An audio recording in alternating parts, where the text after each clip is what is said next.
Olá, pessoal, sejam todos bem-vindos. Meu nome é Patrícia, eu sou psicóloga. Estou aqui hoje para falar-lhes sobre a importância da psicologia no tratamento do Parkinson. Bem, todas as terapias são muito importantes no tratamento do Parkinson. Nós sabemos disso porque é um fenômeno que necessita de acompanhamento, necessita de vínculos afetivos, necessita de laços de afeto. É um fenômeno que nós terapeutas, né, que lidamos com Parkinson, eu atuo no tratamento de Parkinson há aproximadamente 12 anos, venho acompanhando famílias, né, os familiares, que é muito importante, e esses pacientes. Eu percebo que, é claro que existe uma demanda desse meio, né, uma demanda da família, uma demanda clínica, da adaptação. Mas não concordo com essa palavra adaptação, não se trata de adaptação, se trata de reinvenção, de criatividade, de se religar à vida, dar o start novamente naquela continuidade que foi perdida no momento do diagnóstico. Enfim, todo esse tempo que eu venho acompanhando, não é, os pacientes de Parkinson, juntamente com colegas, outros terapeutas, massoterapeutas, terapeutas ocupacionais, fisioterapeutas, enfim, os próprios neurologistas, muitas vezes meus colegas me procuram, não é, para encaminhar um paciente, porque esse paciente está tendo necessidade de falar sobre o que o acomete, de comentar, de tratar esse novo pensamento, esse novo jeito de ser que é necessário para lidar com tantas mudanças que vão ocorrendo ao longo dos anos. E aí que é a importância desse profissional de psicologia para ter essa escuta afinada, especializada, ativa, e colocar também, tirar esse paciente de uma posição passiva, que é um perigo, e é uma tendência à desistência, à passividade, se depender totalmente apenas de medicamentos e, e poucos, não é? Poucos tratamentos, enfim, são necessários uma gama de tratamentos. Psicólogos trabalham com construções psíquicas. Psicólogos buscam sempre a resiliência. Quando nós tratamos uma doença, né, estamos diante de um corpo afetado por sintomas, é muito necessária a resiliência, não é mesmo? Que é essa construção de recursos psíquicos para conseguir lidar com essa gama de impedimentos, de impossibilidade, de liberdade, não é? De voltar a ser aquela pessoa que era antes. Mas não se trata de voltar a ser a pessoa que era antes, mas sim de dar um start, um novo começo a essa nova pessoa, agora afetada pelo Parkinson. Portanto, é necessário que esse profissional comece a trabalhar a condição da força de vontade desse sujeito, que geralmente tem uma tendência à desistência, mas é aí a importância desse profissional de psicologia, a estimulação dessa vontade e buscando esses recursos internos no sujeito para uma vontade direcionada, uma vontade lúcida. E uma das principais, um dos principais benefícios que o psicólogo pode trazer a esse paciente é emprestar o seu próprio desejo de cura, emprestar o seu próprio desejo de esperança a esse paciente. O ego, um psicólogo espera-se que esteja com o seu ego forte, consolidado, e ele, então, tem essa capacidade de influenciar, de emprestar para o seu paciente a força do seu ego, nesse paciente que geralmente está com o ego muito fragilizado. E o psicólogo, esse profissional, e todos os outros profissionais também, eles emprestam, influenciam, motivam esse paciente. E essa é uma qualidade muito preciosa da psicologia, porque muitas vezes, apesar desse sujeito estar ali no consultório, nem sempre foi ele que escolheu estar ali, não foi ele que solicitou o acompanhamento psicológico, mas o esposo, a esposa, os filhos, a família, enfim. Isso é muito comum no tratamento de Parkinson, a família nos procurar e não o paciente. Então, portanto, iniciando esse acompanhamento, é muito importante que o profissional comece a reconhecer a, o, as regras do jogo desse sujeito. A qual ideia ele é fiel, a qual ideia ele é leal. Quais as ideias, quais os pensamentos que patrocinam a depressão, a tristeza, o desânimo. É muito importante. Eu geralmente começo a trabalhar com meus pacientes por esse ponto, não é mesmo? É como, primeiro, fazer um detox, né? Uma investigação das forças contrárias à recuperação, à resiliência, à motivação. Eu acho que esse é um ponto muito crucial da clínica, da clínica do Parkinson. O psicólogo poderá fazer frente à sensação de vulnerabilidade que ameaça tanto esses sujeitos, buscando ajustes necessários para a admissão de novos jeitos, construções de novos jeitos. Eu repito, não se trata de adaptação, se trata de reinvenção. Então eu foco muito nessas qualidades incríveis que todos têm de se recuperar, de se ligar de uma nova forma à vida, um religar-se à vida. Então eu acredito que essa seja uma das principais funções desse profissional na vida do parkinsoniano. O psicólogo irá se ocupar da ansiedade, dos medos, da vulnerabilidade desse paciente, né?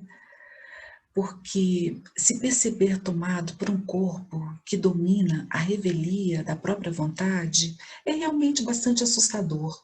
Mas existem várias maneiras de acordos, de um controle maior, mas é muito importante fazer essa afinação através da investigação psíquica dos possíveis originadores de tantos sintomas. E essa é uma das abordagens mais complicadas no Parkinson, porque quem sofre tem pressa e muitas vezes cai na armadilha da dependência, que é um ponto crucial também da clínica do Parkinson, a estimulação da independência. A dependência, o comportamento dependente muitas vezes está ligado ao medo, o medo de se perder, não é? Nesse corpo que parece ter mais controle sobre o sujeito do que ele próprio, mas não, isso é um engano, é uma ilusão.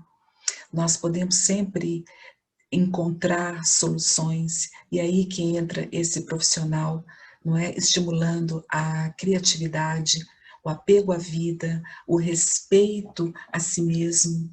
Novas configurações familiares serão necessárias. O tratamento, a abordagem do medo e da ansiedade são temas constantes na clínica do Parkinson. Bem, sobre ansiedade. Ouvir de um paciente que para um psicólogo nós podemos falar dos assuntos da alma, não é? Podemos nos entregar, não é? Da mesma forma que muitas vezes não nos entregamos para a vida, agora chegou o momento então dessa entrega, dessa fala, não é?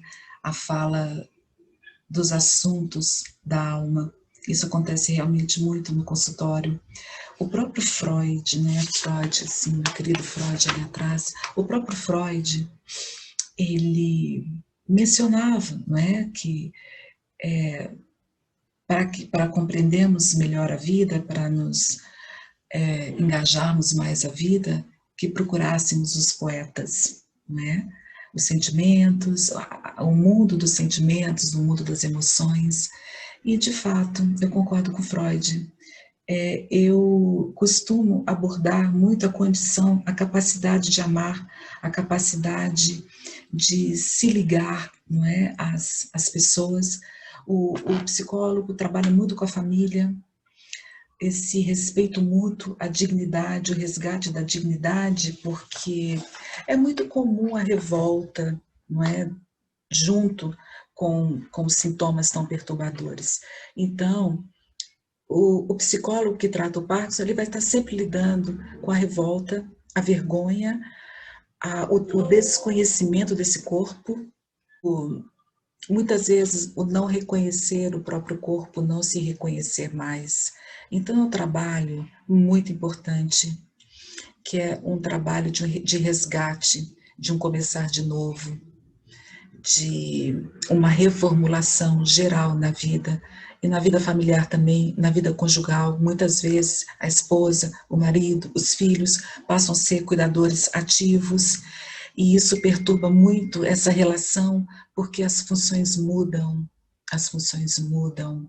Aí entra a técnica desse profissional, do psicólogo, para buscar novas configurações, novas redefinições extremamente necessárias para essa continuidade. Uso muito esses termos, a continuidade. A perda da continuidade é muito grave, perde-se referências, perde-se vínculos com a perda da continuidade. Portanto, eu trabalho muito os padrões também, não é? Das relações intrafamiliares, é muito importante. Então, nós temos um termo na psicologia que é muito comum, que é a ressignificação. Ressignificar é dar nova função, buscar novos lugares, novas posições, novos jeitos.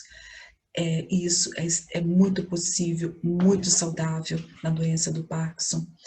Hoje nós já sabemos, né, que o quanto as terapias várias são extremamente benéficas e produzem, sim, muito alívio, muita melhora e também uma certa fase resistência, não é? Todas essas terapias oferecem muita resistência ao avanço da doença, não é? Então, esses são pontos. A questão da vergonha, que isso vem muito para o consultório, a vergonha dos olhares estouvados, mal educados, das pessoas curiosas em volta, angustiadas, querendo entender o que está acontecendo ali com aquele sujeito. Então as pessoas param de sair, de ir às festas familiares, irem a restaurantes. Isso é muito, muito terrível, e mesmo porque nós temos soluções através da terapia ocupacional, de exercícios, da fisioterapia, para ir arranjando, não é, novos jeitos, né, de usar talheres, e nunca, jamais desistir do convívio com as pessoas, desistir dos seus hábitos, não é, de escolha, enfim, que são muito necessários, não é? Cada pessoa ter o seu padrão de hábitos, ter o seu lugar, não é, de dignidade, de respeito. Então, voltando a essas palavras, dignidade e respeito, são fundamentos que eu trago para o tratamento intrafamiliar, não é mesmo? Desistir dessa ideia da adaptação, mas da criatividade, da aceitação, porque muitos se revoltam com essa palavra aceitação, como aceitar o inaceitável.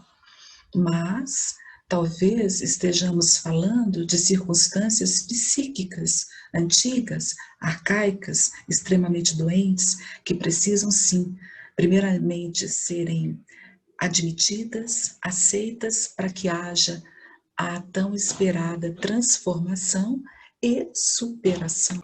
O psicólogo vai buscar a conexão com a alma, a conexão com o que importa, compreender esse sistema dos jogos desse paciente para fazer frente, fazer barreira ao, a, ao movimento de autodestruição.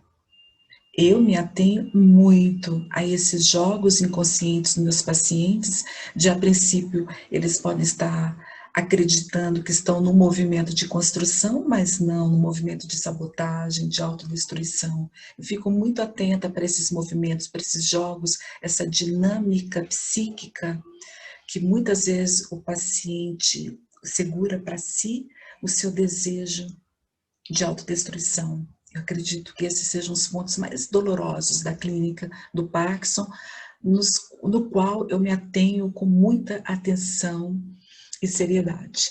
Percebo também um alto grau de expectativa, que muitas vezes, né, chamamos de ansiedade, a expectativa da cura, a expectativa da melhora, porém, os originadores psíquicos dos sintomas, eles são antigos, não é? Uma doença, um sintoma leva muito tempo para se instalar no corpo. Portanto, essa investigação, essa conciliação consigo mesmo, também tem o seu tempo. E os pacientes geralmente apresentam muita pressa, é claro, não é? Quem sofre tem pressa, e muita expectativa dessa melhora, dessa cura, e a ponto de atrapalhar o processo da melhora, do alívio.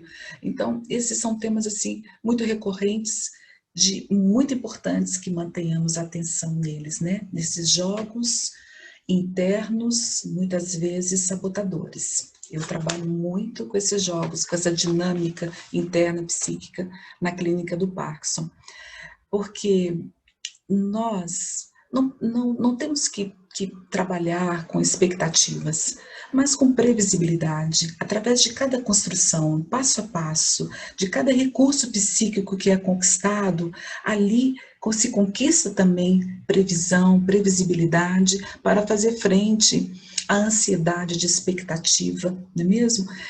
Outro, e muitas vezes a ansiedade, essa energia extremamente masculina, ela é muito útil para a produção do exercício, né? A produção da lucidez, a produção da vontade direcionada. Muito importante também esses afetos, né? A ansiedade não é de todo ruim, ela tem sim sua aplicabilidade na produtividade. Através da produtividade, o sujeito então vislumbra a previsibilidade e assim inicia-se não, né? Damos continuidade aquele movimento que foi interrompido doentemente, dolorosamente, no momento do diagnóstico. Porém, é disso que se trata de nos conciliarmos com o corpo pela via do psiquismo. Essa é uma tarefa do psicólogo. Bem, assim. Estou com uma colinha aqui para me lembrar todos os pontos a abordar. Bem, a gama de conflitos que se apresenta no ambiente lhe solicita a capacidade de adaptação. Não se adapte, reinvente-se. Ok? E então, para finalizarmos, né, essa pequena, essa rápida, essa breve palestra, porém não sem importância, eu sempre escutei dos meus pacientes que a emoção os afeta muito, a emoção, até a emoção boa, não é? Qualquer assim, movimento mais emocional, mais sentimental, afeta muito esse corpo. E na clínica do Parkinson, é uma clínica basicamente de trabalhar, de reconhecer os sentimentos, as emoções, aquilo que ficou para trás, que ficou perdido, que era muito importante, muita coisa podemos resgatar, não é? Muitas relações, mas é necessário uma atenção muito importante a esse novo posicionamento diante de si mesmo, porque durante a análise, não é? Durante o acompanhamento psicológico, esses sujeitos vão se dando conta de quem eles realmente são, do que ficou perdido pelo caminho, esquecido pelo caminho, rejeitado pelo caminho. E existe, então, essa possibilidade, essa chance de resgates, de um novo vínculo consigo mesmo e de uma transformação incrível e maravilhosa na dinâmica psíquica. Portanto, eu termino colocando que a vida psíquica humana, com as suas emoções e sentimentos, são as relevâncias do fenômeno parkinsoniano. Porém, também são as relevâncias da psicologia. Fico por aqui, agradeço a presença de todos e vamos em frente. Muito obrigada pela sua atenção.